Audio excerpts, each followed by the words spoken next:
this was another surprising side of the reinventing government movement that you talked about earlier that also never panned out as a lot of its proponents had hoped it would.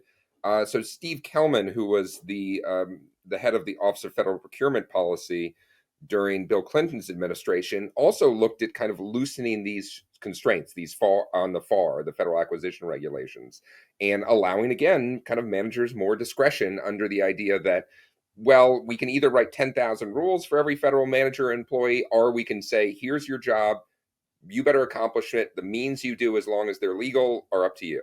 And he allowed people a little more discretion to buy small purchases on a government credit card, which I think was a good thing. It led to some minor scandals later, but and therefore was clamped down on. But that was exactly that's the nature of government. Usually, the kind of sine wave of government reform, in which you loosen something up a little bit, you have some minor scandal, and Congress and others say, well, the solution is to make rules 10 times as strict and increase oversight 10 times as much and make sure everybody reports everything in 700 page reports after they do it. And the end result is, yeah, you get zero scandals, but you can't actually buy or build anything whatsoever.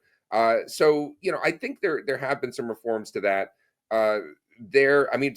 Some things on some of these purely political reforms, such as the minority contracting that I mentioned, that's being subject to a lot of lawsuits on equal protection grounds right now in the wake of Harvard and the Students for Fair Admission.